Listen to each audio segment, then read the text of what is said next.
pelo tempo que eu perdi aqui. Então vamos lá, pessoal. Observando primeiro só essa malha 2. Então, o que, que a gente vai ter aqui? Eu vou colocar menos VZ, seria. Então vamos colocar essa corrente nesse sentido anti-horário, para poder ficar compatível com a resolução do exercício. Então, no sentido anti-horário, a gente vai observar que a corrente está contrária à queda de tensão VZ. Então, menos VZ, mais menos J1, porque agora está no mesmo sentido, vezes I2, que é a corrente que está fluindo aqui, mais I1 vezes I2, tudo é igual a zero. Então, pela análise de malha, somente na malha 2, a gente vai ter essa primeira expressão. Aqui embaixo, a gente só tem o desenvolvimento matemático dela, onde ele já fez a substituição de 1 vezes I2 por módulo 4, fase 45 graus. E aqui ele já é isso mesmo. Aí 1 menos J. Perfeito. E aqui menos VZ. Então, a gente consegue ver que se a gente jogar isso tudo para a segunda parcela da equação, a gente já consegue encontrar qual que é a queda de tensão em cima da impedância Z. Então, fazendo esses cálculos, a gente vai chegar à conclusão que a gente vai ter módulo raiz de 2, fase menos 45, vezes 4, fase 45, que daria 5,66, fase 0 graus. Então, aqui a gente encontra a queda de tensão. Só que a gente está querendo saber qual que é a impedância. Então, se a gente já tem o VZ, é conveniente a gente encontrar também o IZ. Porque tendo VZ e IZ, a gente consegue, pela lei de Ohm, encontrar qual que é a impedância do nosso problema. Então, a gente já vai tentar calcular esse IZ olhando na outra malha, que seria a nossa malha 1. Então, aqui na malha 1, a gente vai ter menos 12 fase 0, mais 2 vezes I1, ou podia chamar de alfa, mais VZ. Então, aqui a gente vai ter a expressão para a malha 1. Fazendo a substituição de VZ, que a gente já conhece, para poder encontrar o I1, a gente vai chegar à conclusão que o nosso I1 vale 3,17 graus. Então, agora, a gente já tem VZ e tem a corrente que ainda não é a corrente que atravessa a impedância Z, mas é a corrente que entra nesse nó que eu vou chamar de nó A. Então, se eu tenho I1, tenho I2, eu consigo calcular o IZ. Então, pela primeira lei de Kirchhoff, nesse nó A que eu chamei, a gente vai ter que nada mais que I1 menos I2 menos IZ é igual a zero. Ou então 3,17, fase zero, né? Menos 4,45 seria o I2, menos o IZ, tudo é igual a zero. Então, fazendo essas operações matemáticas, a gente vai chegar nesse resultado aqui, que o nosso IZ é igual a 2,85, fase menos 83,1 graus, em amperes, né? Bom, aí, a partir daí, então, a gente já tem o IZ e já tem o VZ, lei de Ohm. Joga a lei de Ohm aqui, 5,66 dividido por 2,85, vai chegar num valor de 1,98 fase 83,1.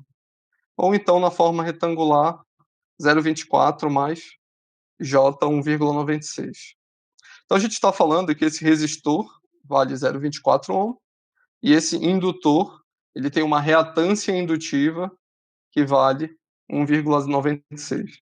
Então, para essa impedância, a gente vai atender essas condições que foram dadas no problema, de uma queda de tensão de 4 volts, com uma fonte alimentando com 12 volts.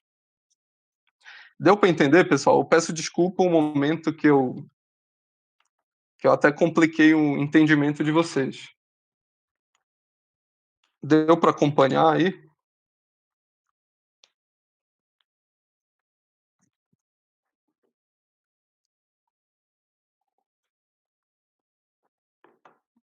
Ou querem que eu repita um pouco mais devagar ou sintetizando um pouco melhor?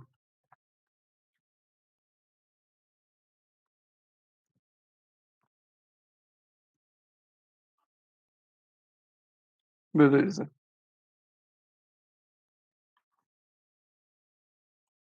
Bom, mas o passo a passo foi esse: enxergou primeiro uma malha, calculou a tensão, enxergou a segunda malha, calculou a corrente. Depois fez a primeira lei de Kirchhoff para exatamente calcular a corrente que atravessa a impedância, e a partir daí já tinha tensão e corrente, então a gente conseguia calcular a própria impedância.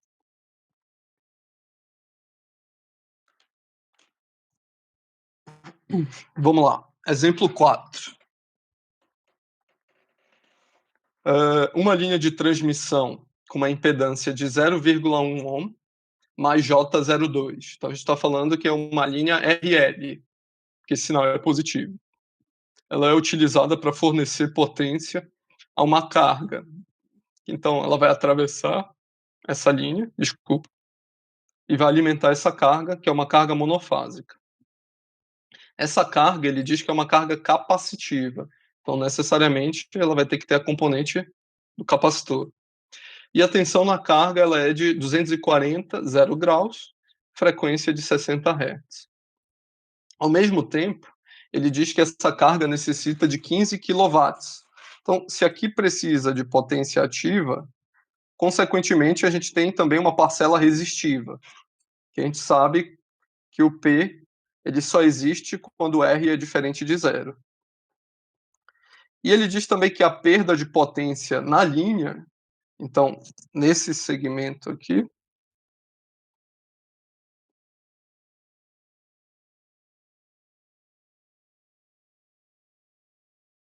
a perda de potência vale 660 watts.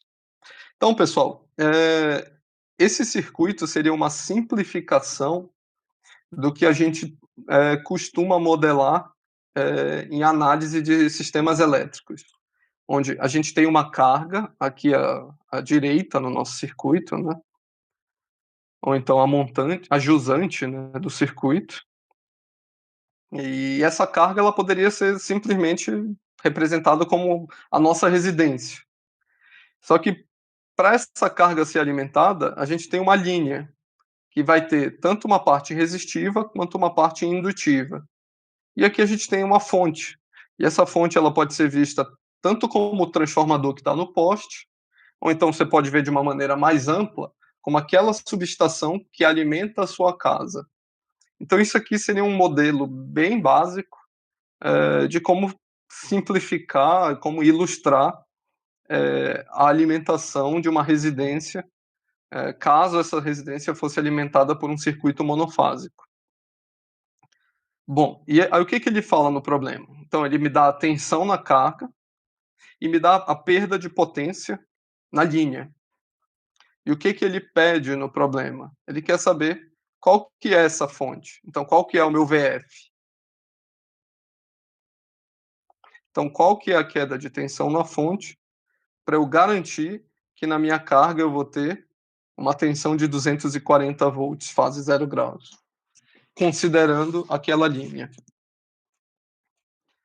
Bom, qual que é assim, o primeiro passo que a gente pode adotar?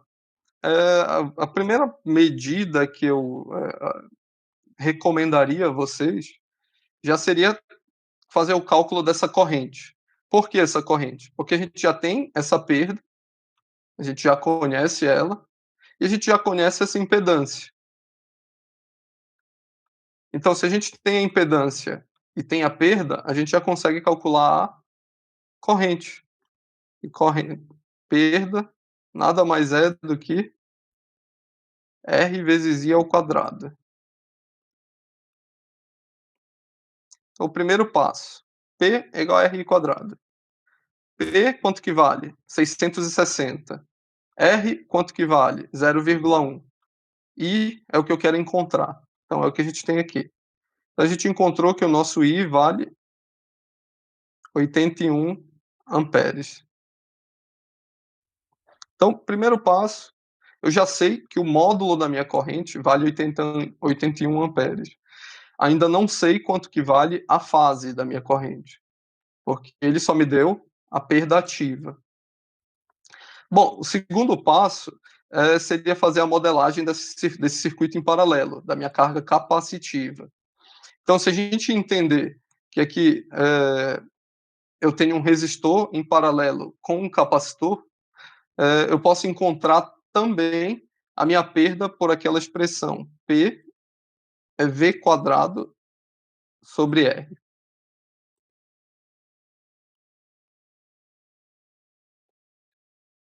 Por que eu estou usando sempre a expressão do P e não do S? É porque P foi a variável que foi dada para mim ao longo desse problema.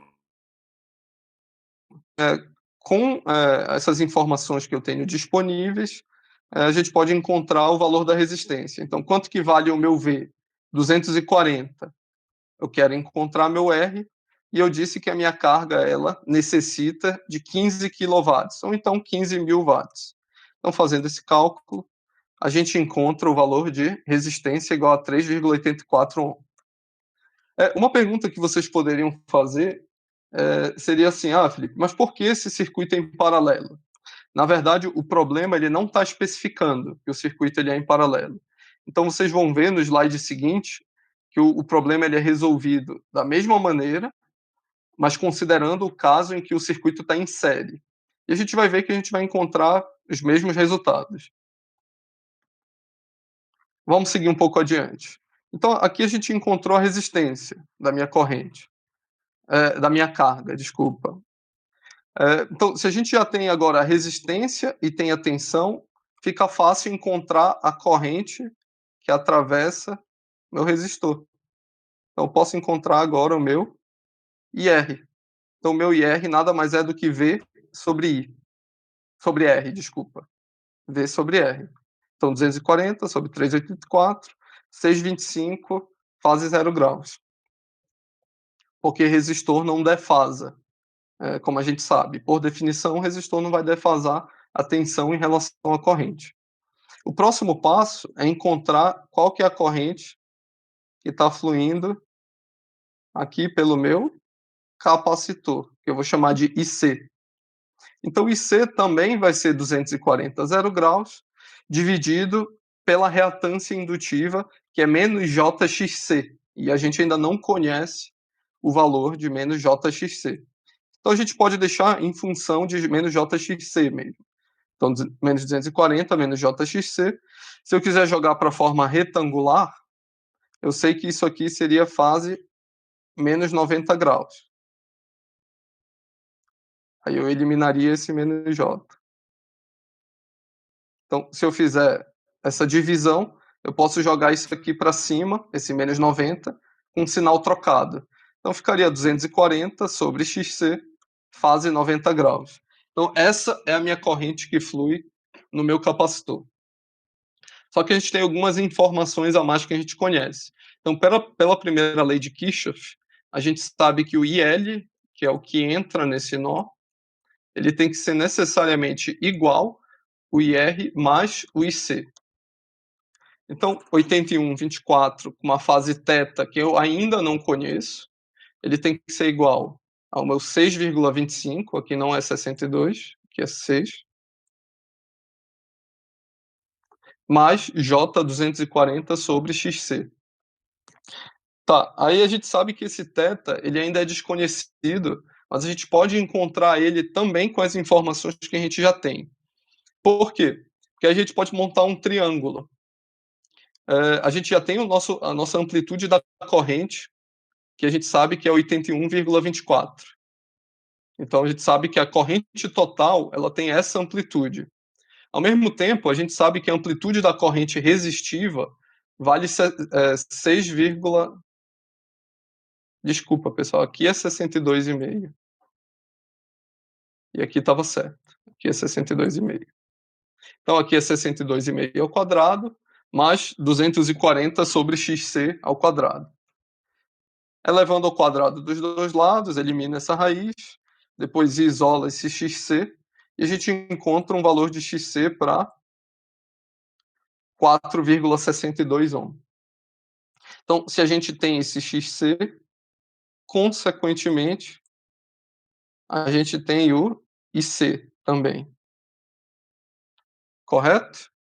Basta dividir aqui 240 sobre 4,62. Vamos lá mais um pouquinho. Ah, então 200, e o que ele pede no problema seria o VF. Então, por enquanto, ignorem essa parte superior do problema. Então, o nosso IL, vocês vão de concordar que nada mais é do que IR mais IC. Então, nada mais é do que 62,5 mais 240 sobre 4,62. Esse seria o meu valor de IL, que é o que está aqui. Ou, desculpa, essa primeira expressão aqui, 240 sobre 6,25 mais 240 menos J, 4,62. Fazendo esse cálculo, a gente vai encontrar o valor de L para 81,24, fase 39,71. Então, esse seria o valor do meu IL. Então, agora eu já conheço o módulo e a fase da minha corrente que sai da minha fonte. Então, também a gente pode fazer agora, para encontrar esse VF, uma análise de malha. Essa queda de tensão VF é igual à queda de tensão, eu vou chamar esse bloco aqui de Z1, e posso chamar esse outro bloco todo aqui de Z2. Então, ILZ1 mais ILZ2, que é o que está sendo feito aqui. Então, VF nada mais é. Então, está aqui o meu Z1, 0,1 mais J02, vezes o IL, mais o meu bloco Z2, a gente já sabe que é uma queda de tensão de 240, fase 0 graus. Então, fazendo essas contas, a gente vai chegar nesse valor, que o meu VF vale 236, fase 4,29. O que eu gostaria que vocês observassem? Eu estou falando muito rápido, eu acho. Peço até perdão. Observem que, para esse problema, a gente falou que o problema está alimentando uma carga capacitiva. Então, um fenômeno que é muito comum de ocorrer quando tem cargas capacitivas é que a queda de tensão na carga capacitiva ela é maior do que a tensão na própria fonte. Então, notem que o resultado final deu 236,53. E a minha carga ela tem uma queda de tensão de 240 volts. Então, assim, a gente pode tentar se questionar como que eu vou ter uma tensão maior na carga do que a tensão da própria fonte. Isso é um fenômeno que acontece com capacitores. Uma das características intrínsecas ao próprio capacitor é ele gerar energia reativa. E esse fato dele gerar energia reativa, a consequência disso é elevar o nível de tensão. Então, quando a gente pensa em um sistema elétrico de potência, um dos problemas que a gente tem ao longo do sistema são níveis de tensões muito baixos. E para a gente fazer essa compensação, uma das soluções principais é justamente colocar o capacitor ali. Então, por que a gente vai colocar o capacitor? Justamente para fazer a regulação desse nível de tensão.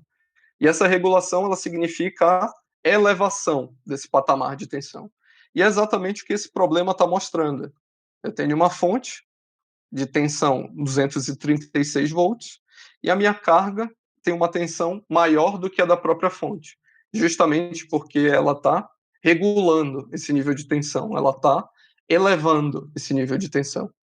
Então, saibam já a partir de hoje que isso é um valor esperado.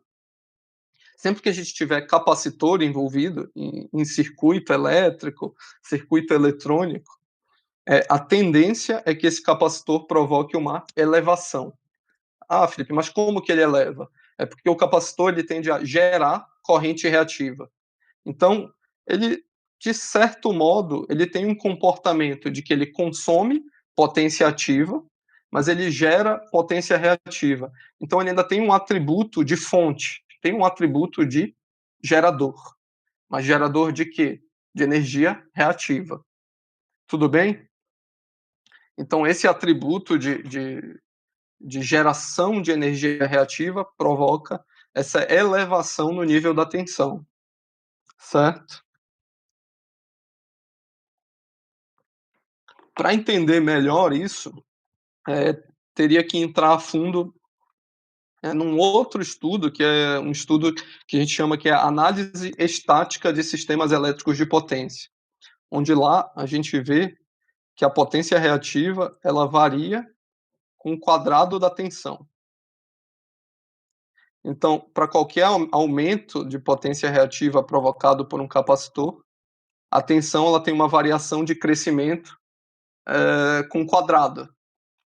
Então, uma função exponencial. E da mesma maneira a redução.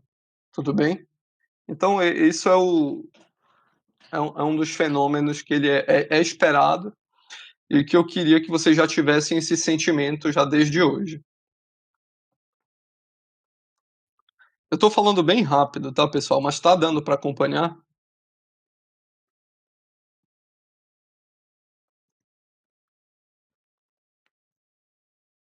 Legal.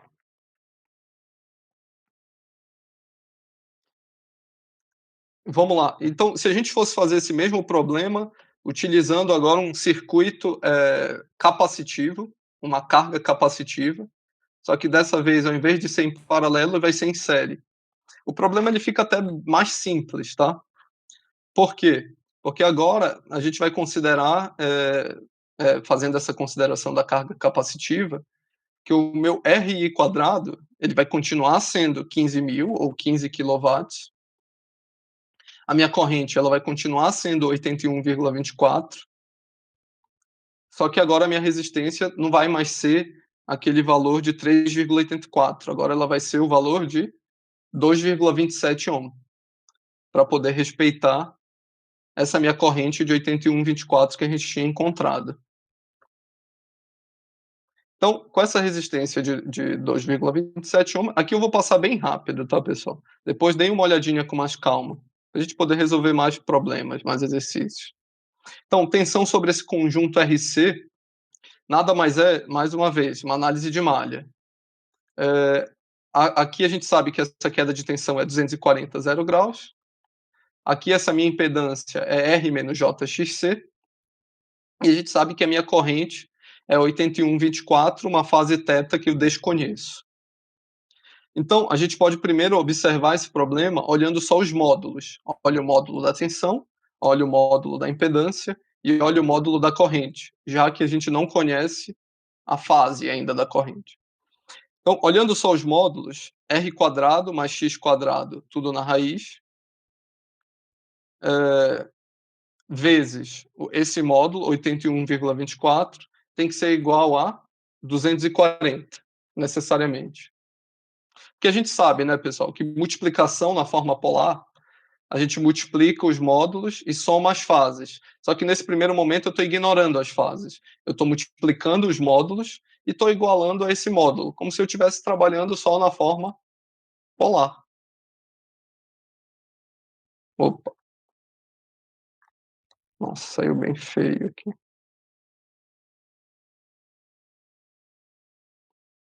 Então, essa é a primeira parcela, aqui tem uma multiplicação, é igual a outra parcela. Isolando esse XC, então, da mesma maneira, joga esse 81,24 dividindo, eleva ao quadrado dos dois lados, substitui o R pelo valor que a gente encontrou. Então, 5,16 mais x quadrado é igual a 8,73. Resolvendo esse problema, a gente vai chegar a um XC que vale 1,89 ohm. Então, tendo o meu XC, a gente pode resolver o problema agora. Como isso aqui é um problema em série, esse meu Z nada mais é do que R menos JXC. Então, o meu IL, esse meu I aqui, nada mais é do que a queda de tensão que a gente já conhece, que é 240, dividido pelo meu Z, que é essa expressão aqui. 240 sobre 227 menos J 189. Então, se vocês fizerem essa conta, vocês vão chegar nesse mesmo resultado. Uma corrente de 81,24, fase 39,71. E da mesma maneira, vocês vão poder fazer uma análise de malha. Então, 0,1 mais J02, vezes a mesma corrente, 81, fase 39, mais a queda de tensão de 240 volts, que a gente já conhece. Então, aqui a solução se repete. E vocês vão encontrar a mesma tensão final da fonte. Então, observem que esse problema ele é bem interessante, porque independente se a minha carga capacitiva ela está em paralelo ou ela está em série, se ela tem uma dada potência que é um valor constante, significa que a queda de tensão sobre aquela carga ela vai ser a mesma, independente se aqui está em série ou em paralelo, justamente porque a potência está segurando aquela queda de tensão. Tudo bem? Podemos seguir?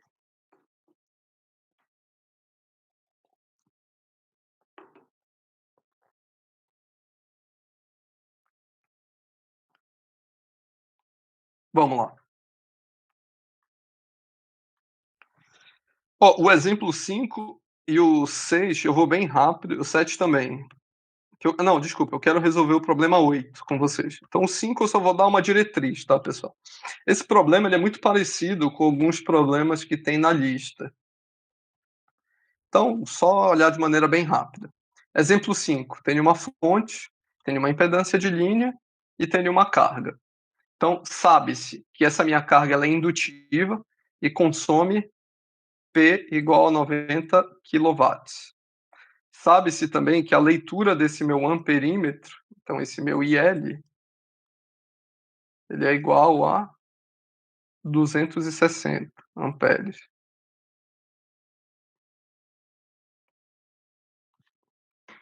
E a leitura do meu voltímetro é igual a 480 volts.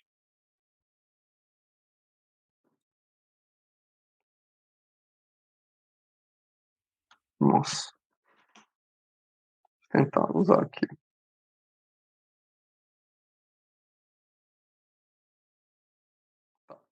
Então, V 480. A primeira coisa que ele pede é qual que é o fator de potência aqui nessa carga. Pessoal, fator de potência P sobre S. Ou então P sobre V vezes I. Aqui a gente pode usar só os módulos diretamente, não precisa das fases. Então, ele já me deu que o meu P é 90 kW, me deu que a minha tensão é 480 e me deu que a minha corrente é 260 amperes.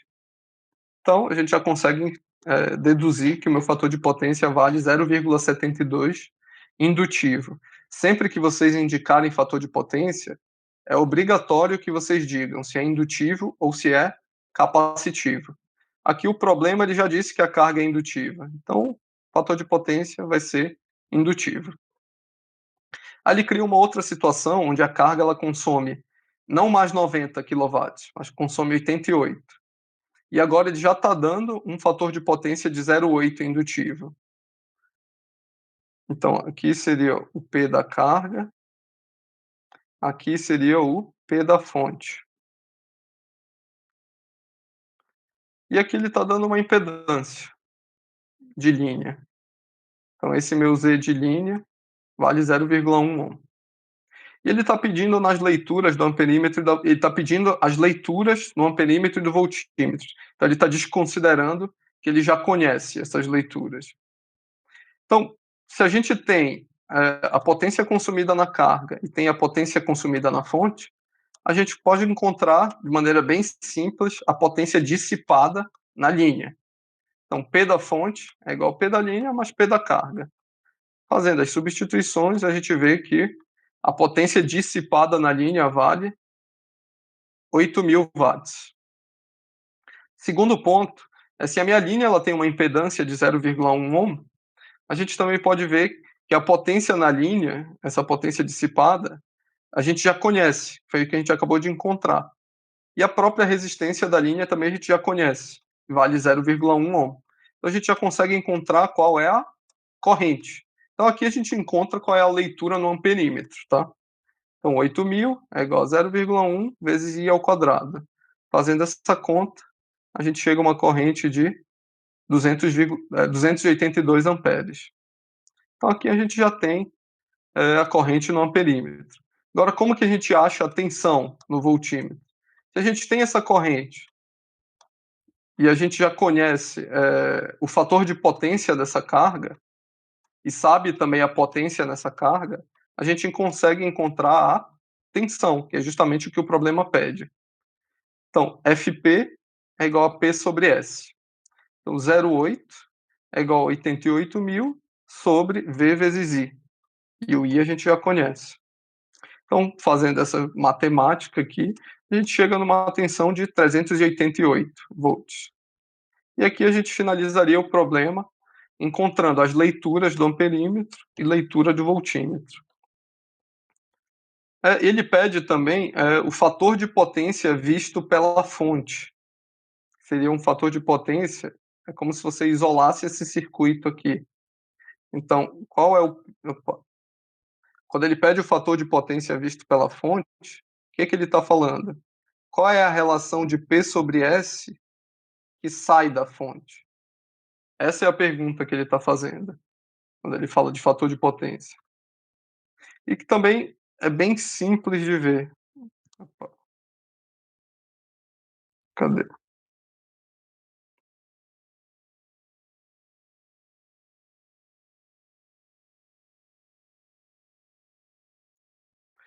Bom, uma maneira, eu nem sei se está aqui, mas é bem fácil fazer. Seria só fazer, pessoal, Fp é igual P sobre S. O P que sai da fonte, ele fala aqui no item 2 do item B, 96 kW. Então colocaria 96.000 dividido pelo S, que seria essa leitura de V vezes I. Não, não seria. Seria o V da fonte, que é esse 388. Então seria esse 388,91 vezes o I, que é a corrente que sai da fonte, que é esse 282,84.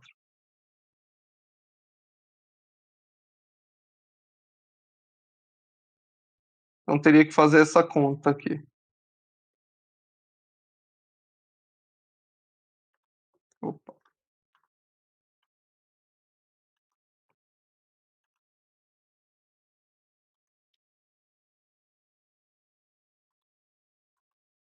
Deixa eu só fazer uma.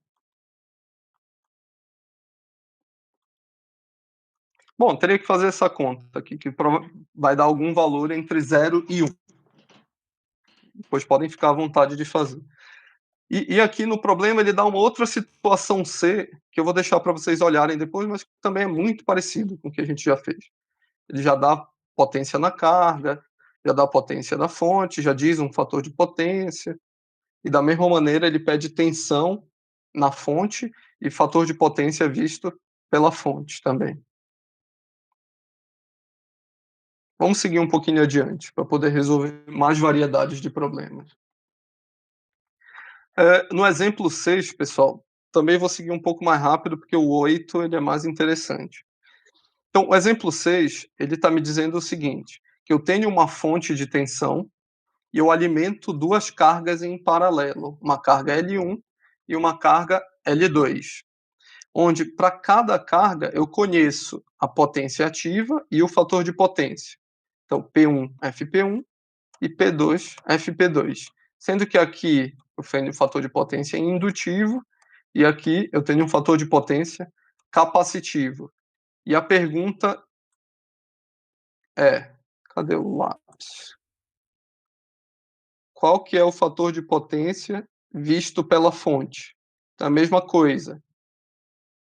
É como se abrisse o problema aqui, qual que é o fator de potência visto por aqui? Ou então, qual que é a relação de P sobre S que sai da fonte? É basicamente isso que o problema está pedindo, tá? É... Só para respirar um pouco, deixa eu fazer uma presença aqui.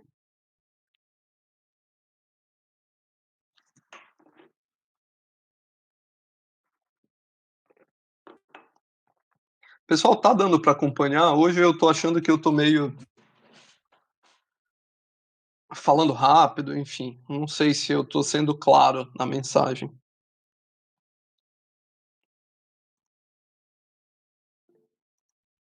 Legal.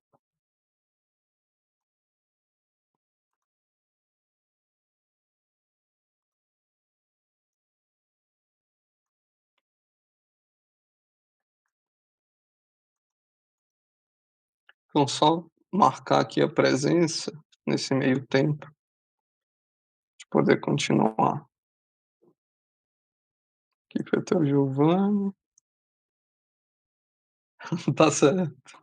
É, eu tô indo meio rápido, assim, Gabriel. Eu tô tentando passar o que eu entendo como mais importante, mas eu vou contar com o estudo de vocês, para poder realmente consolidar esse conhecimento.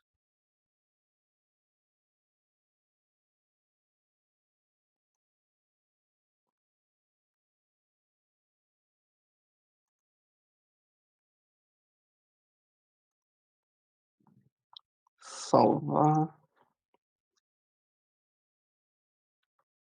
Petris 391, 28/4/2020. Tá, por enquanto deixa aí. Bom, vamos lá mais um pouco. Eh, Nesse exemplo 6, então, pessoal, sempre que vocês tiverem problemas envolvendo potências e fator de potência, é indispensável vocês, no mínimo, imaginarem o triângulo das potências. De preferência, até rascunhar, ou melhor ainda, até desenhar esse triângulo na prova de vocês ou no exercício de vocês, seja lá o que for. E sempre que a gente pensa em triângulo de potências, necessariamente a gente vai depender das ferramentas da trigonometria: seno, cosseno, tangente, arquisseno, arquicosseno e arquitangente. Então, basicamente, a gente vai precisar usar essas ferramentas para poder resolver esse tipo de problema, tá? Então,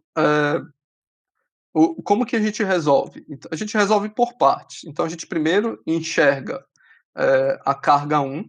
Se ele deu a potência e o fator de potência, necessariamente a gente consegue encontrar potência reativa e potência aparente também, e consegue encontrar o ângulo.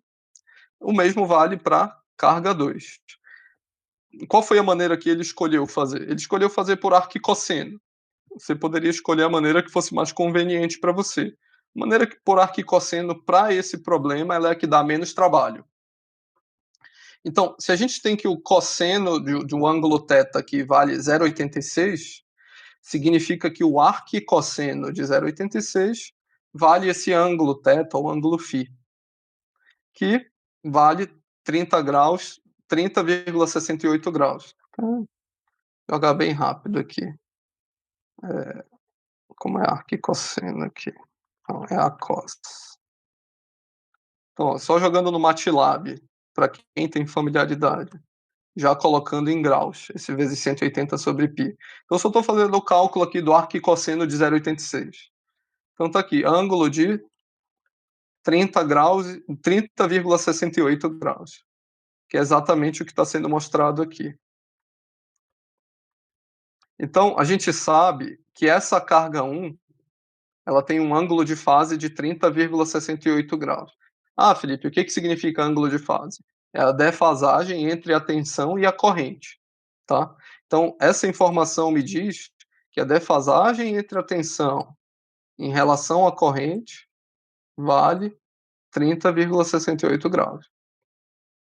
Tá, agora como que a gente calcula a potência reativa? Então, Q nada mais é do que P vezes tangente de φ. Então, eu posso fazer esse cálculo aqui também. Aqui, Q é igual a 40.000 vezes, não lembro, acho que tangente é assim, tangente de φ, então de 30,68. Só que agora eu tenho que converter de volta para radiana. Π sobre 180. Então tá aqui, deu 23,731. Então 23,73 VAR. Tudo bem? Então aqui eu calculei o meu Q. Da mesma maneira para a carga 2. Só que observe que a carga 2 ela agora é um circuito capacitivo. Quando o circuito é capacitivo, o que acontece com o sinal? Negativo, né? Triângulo das potências. Opa, esse triângulo está bem ruim. Então eu tenho um P, eu tenho um Q que necessariamente é negativo. Aqui eu tenho Q, aqui eu tenho P e aqui eu tenho S. Então por isso que esse meu ângulo é negativo, menos φ2. Então eu atribuo esse sinal negativo porque o problema me disse que essa carga é capacitiva. Então arco e cosseno de 0,95 vale menos 18,19 graus. E a potência reativa, P2 vezes tangente de φ2, que vai dar menos 5,2 VAR. Então percebam, até esse momento do problema, eu encontrei o P e o Q, tanto da carga 1 quanto da carga 2. Por enquanto eu não encontrei o S. Poderia? Com certeza. Mas nesse primeiro momento ainda não é necessário. Então, como que a gente vai calcular, do ponto de vista da fonte, a potência ativa e a potência reativa? É a soma, né? Então, P da fonte é P1 mais P2, que seria 40 mais 18, 58. E o Q da fonte também seria Q1 mais Q2, que seria 23 menos 5,92, né? Que daria 17,81 VAR. E a partir daí, eu tenho um novo triângulo das potências, que seria do ponto de vista da fonte, onde o meu P vale 58 e o meu Q vale 17. Agora é conveniente eu encontrar meu S. Pitágoras. 58 quadrado mais 17,81 ao quadrado, tudo na raiz, que vai dar 60,67. Então, tenho S e tenho P. Consigo encontrar o fator de potência. Então, o meu problema está dizendo que o meu fator de potência visto pela fonte ele é igual a 0,96, indutivo. Então, aqui já resolveria o problema. Isso aqui seria uma outra forma de resolver o problema também, onde eu tenho o Q da fonte, tenho o P da fonte, só que ainda não conheço o ângulo φ da fonte. Então, aqui eu não resolveria por Pitágoras, mas resolveria por essa trigonometria. Então, eu faria pela arquitangente de 17 sobre 58, que daria 17 graus. Cosseno de 17 graus também vai dar 0,96. Então, eu poderia resolver dessas duas formas o problema. Tudo bem? Então, sempre tenham em mente, pessoal, mais uma vez, que existem inúmeras formas para resolver o mesmo problema.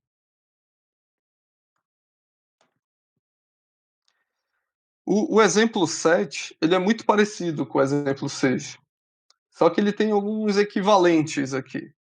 Então, ó, a gente tem um circuito, tem uma parte em paralelo aqui que está em série com esse, que está em paralelo com essa parte à direita do meu circuito, que está em série com essa resistência de 1 ohm. E ele está pedindo a potência absorvida pela rede e o fator de potência novamente visto pela fonte. Então, a minha fonte eu isolo e vou encontrar o fator de potência visto por ela. Então, mais uma vez, só que aqui eu precisaria encontrar o meu Z equivalente. Então, não tem mistério, aqui já está tudo mostrado. Seria esse valor de 2,33 menos J0,67. Depois, se eu tenho o meu fator de potência, se eu tenho a minha impedância e tenho a minha tensão, eu consigo calcular a minha corrente pela lei de Ohm. Então, minha corrente nada mais é do que V sobre Z. E eu vou encontrar esse valor de 4,9 amperes. Então, já tenho a minha corrente, tenho a minha impedância equivalente, posso calcular já a minha potência aparente. Então, minha potência aparente, V da fonte, vezes esse I0. O I0 eu já encontrei, só que é o conjugado, tudo bem? Fazendo a substituição, também encontro a potência aparente que flui da fonte para as minhas cargas, ou para a minha carga, o meu circuito completo. Então, se eu já tenho a potência aparente e eu tenho também impedância e corrente, eu consigo achar a parte ativa e a parte reativa. Basta eu pegar esse número na forma polar e destrinchar ele para forma retangular. Então, parte real é P, parte imaginária é Q. E o meu fator de potência nada mais é do que o P sobre S. 57,06 sobre o meu S, que é 59,34. E aqui eu vou ter um fator de potência 0,96 capacitivo. Esse problema eu não vou detalhar muito, que eu estou vendo que a aula já está acabando, mas não tem mistério também, tá, pessoal? Ele é mais aplicar um pouco o conceito de fator de potência e sempre associar com, com a trigonometria e atentar para os sinais, quando um circuito é indutivo, quanto um circuito é capacitivo. Ó, aqui a gente pode ver esse sinal negativo, já imagina de novo o triângulo das potências. Ah, eu tenho um triângulo das potências que o meu ângulo é negativo, menos 15 graus. Significa que eu estou falando de um circuito capacitivo, ou predominantemente capacitivo.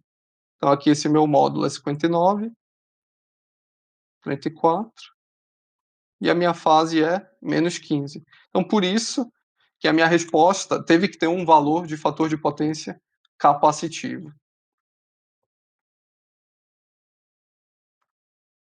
Vamos um pouco mais adiante. Esse é o problema mais interessante. E eu estou vendo que a gente já tem menos de 10 minutos. Até aí, tudo bem, pessoal?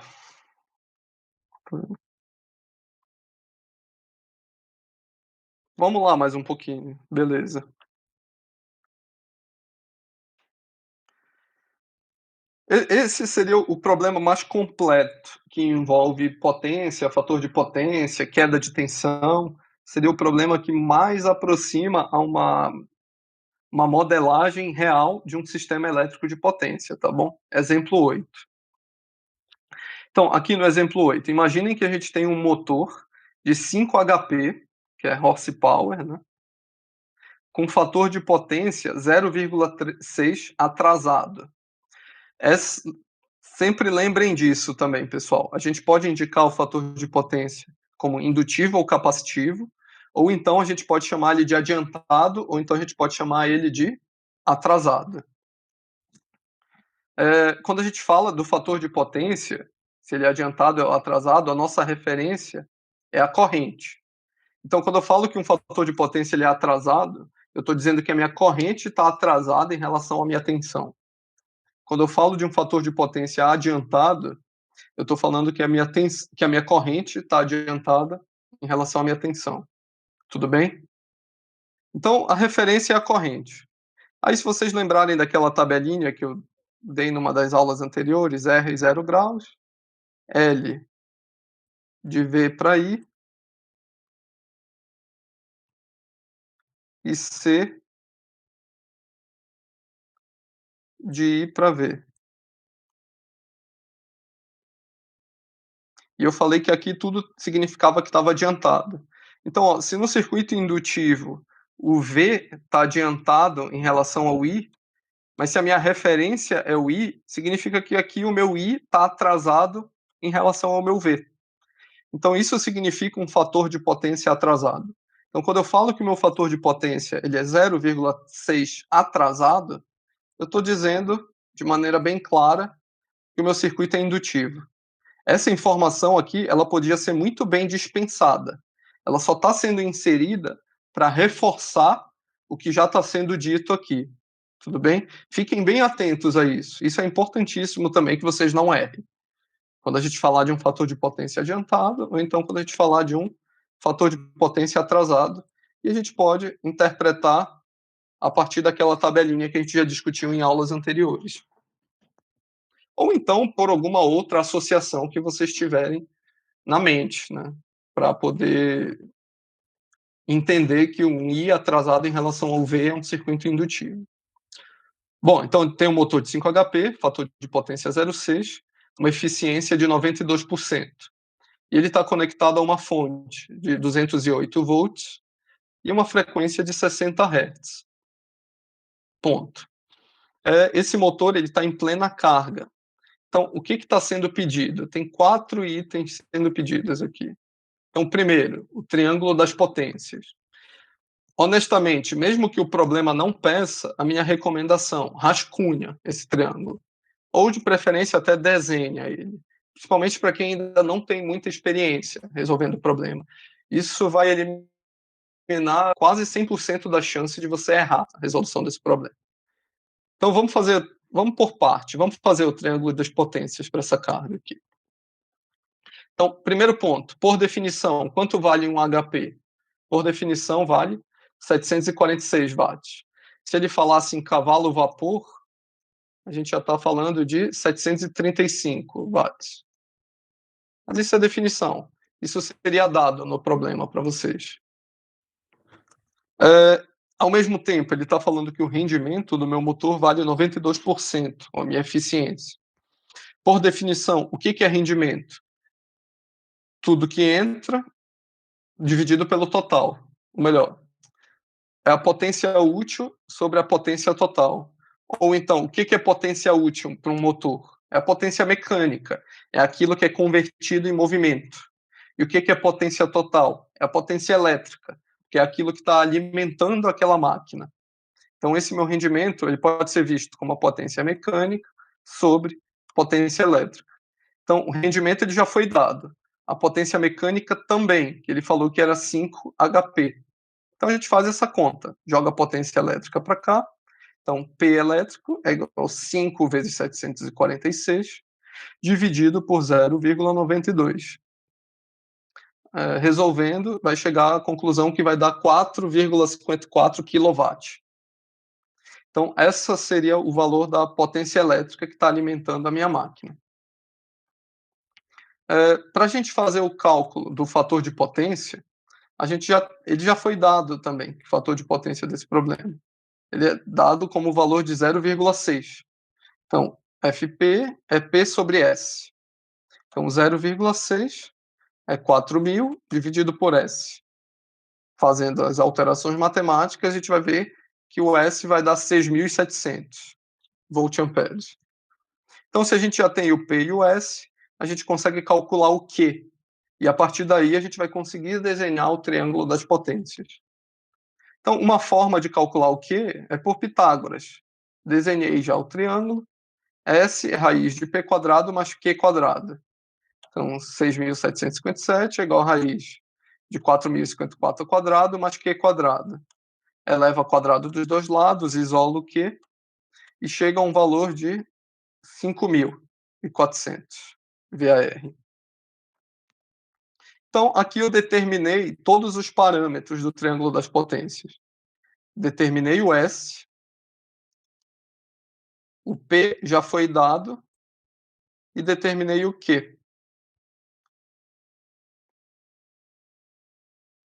E aqui eu posso até desenhar o meu triângulo. Então, base, parte real 4.054, parte imaginária 5.405 e hipotenusa 6.757.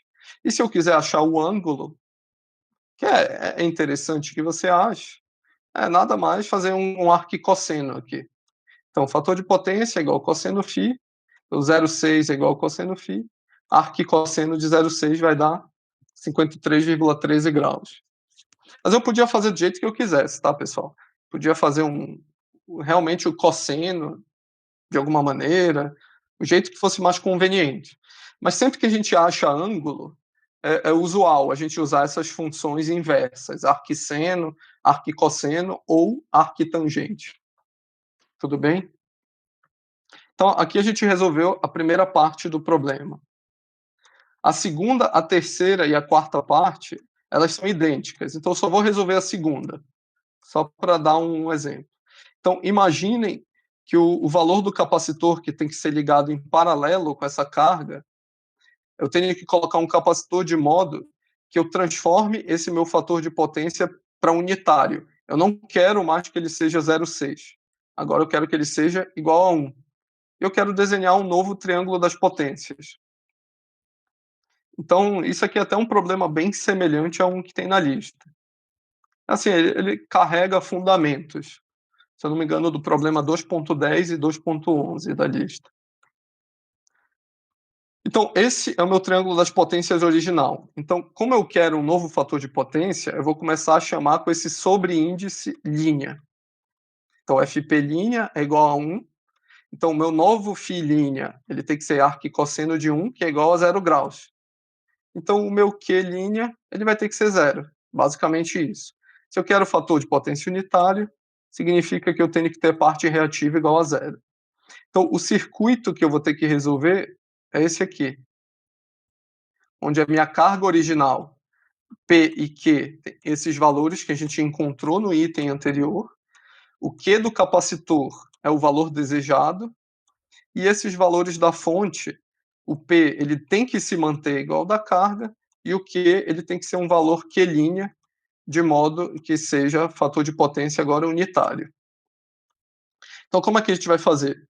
O Q' é essa soma de potência líquida, tá, pessoal? Então, Q' nada mais é do que Q menos o Q do capacitor. Então, subtrai esses dois. Só que, ao mesmo tempo, a gente sabe que esse Q' nosso ele tem que ser igual a 0. Então, Q do capacitor é Q' menos Q, que é igual a 0 menos 5.405. Ou então, o Q do capacitor é igual a menos 5.405 VAR. Então, eu já achei que esse meu capacitor ele tem que ser do mesmo tamanho da potência reativa consumida pela carga. Só que como que a gente calcula os parâmetros? Aí, de novo, vai por definição. Q é V² sobre X. Sinal trocado porque a gente está falando de capacitores e não de indutores. Então, substituindo, X é menos V² sobre Q, que é igual a menos 208 ao quadrado sobre menos 5.405, que vai dar 8 ohm. Com esse valor de 8 ohm, a gente substitui na definição de reatância indutiva, reatância capacitiva, e encontra o valor de C. Então, isolo C, 1 sobre ômega x, 1 sobre 2π vezes 60 vezes 8, que vai encontrar um valor de 331,4 microfarad. Então, se vocês fizerem essa conta, vai dar esse valor. Então, sempre que a gente tem um fator de potência unitário, o nosso triângulo, na verdade, ele é uma reta, ele é um fasor, simplesmente no eixo real, onde o meu eixo imaginário é nulo. Então, eu não vou ter nada nem para cima, nem para baixo. Então, meu triângulo das potências, ele só vai ser P igual a 4.054. Aqui é 4.054. E eu não tenho nada no eixo Y. Então, no meu triângulo das potências, fase 0 graus, P 4.054, e o S ele coincide com 4.054. Que, por definição, a gente sabe que S é P mais JQ.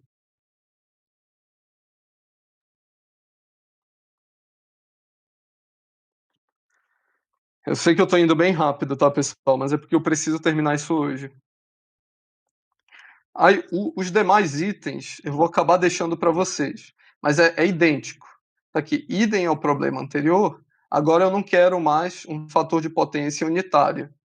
Eu quero trazer ele, num primeiro momento, para 0,92 indutivo, num outro momento eu quero trazer para 0,98 capacitivo. Então vocês vão ver que a resolução do problema é muito parecida. Então, aqui em cima está o caso para 0,92 indutivo, aqui embaixo está o caso para 0,98 capacitivo. E sempre trabalhando com arquisseno, arquicosseno, arquitangente e com as definições de reatância capacitiva e as definições de potências. de soma de potências. E sempre também desenhando os triângulos da potência. Não deixem de desenhar, pessoal, de verdade. E o último exemplo, ele seria calcular os módulos das correntes para os 4 casos, que também não vai ter nenhum mistério, tá, pessoal? Eu vou mostrar só para o primeiro caso, que foi o exemplo que a gente fez, e os demais casos, eles são análogos. Então, a corrente, para o exemplo, para o problema tradicional, é, por definição, S V vezes conjugado de I. Isolo I, faz as devidas substituições, encontra um valor de 32 amperes. Olhando para esse terceiro exemplo, que foi o que a gente fez, a gente também vai ter pela mesma expressão, que o I é S sobre V. Só que o meu S ele é igual ao meu P, nesse caso. Então, P sobre V. Então, 4.054 dividido por 208, que vai dar 19,49. Pessoal, mais do que a matemática, nessa aula de hoje, eu quero que vocês tenham essa clareza aqui. Observem. Esse primeiro exemplo é um circuito que ele tem uma carga, onde a carga não está com o fator de potência compensada. Olhem o valor da corrente aqui em cima. A gente está falando de uma corrente de 32 amperes, em fase menos 53. Quando a gente coloca um capacitor em paralelo, de um tamanho adequado, que a gente calculou, a fim de tornar esse fator de potência unitário, olha o que acontece com a corrente. Ela baixa de 32 amperes para 19 amperes. E a minha fase se torna 0 graus, justamente porque agora a tensão não está mais defasada em relação à corrente. Então, essa aula de hoje, eu quero que vocês tenham muita clareza nisso, que um dos maiores benefícios da correção de fator de potência é essa redução na corrente que flui no circuito. E em termos práticos, isso significa economia financeira, porque a própria concessionária de energia ela vai ter mais disponibilidade para poder alimentar mais clientes, alimentar mais residências, justamente porque cada residência está consumindo menos corrente para energizar toda a sua casa. Ao passo que, se essa mesma concessionária de energia ela tem um fator de potência muito baixo, ela vai ter que colocar mais infraestrutura, mais cabeamento para poder alimentar aquelas residências ou aquela indústria, em virtude de um fator de potência muito baixo.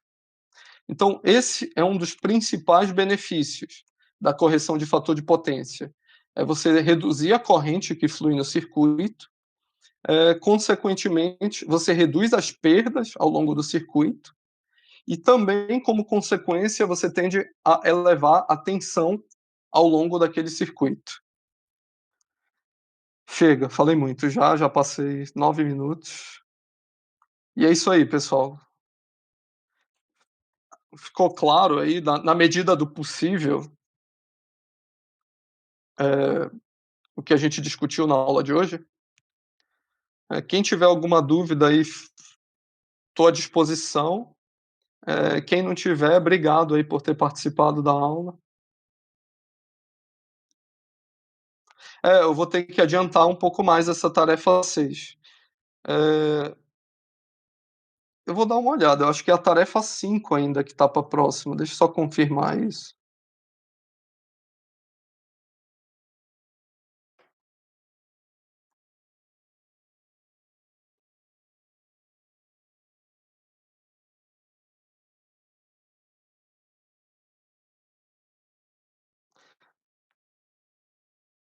Ó, a tarefa 5 é até hoje.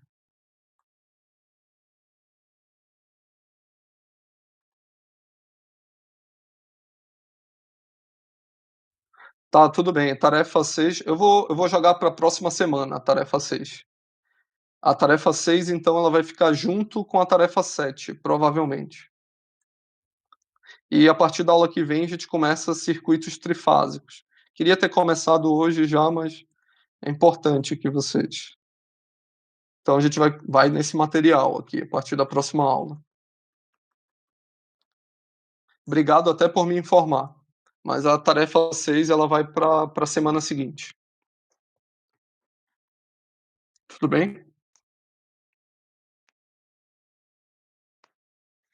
Mais alguma dúvida aí, pessoal?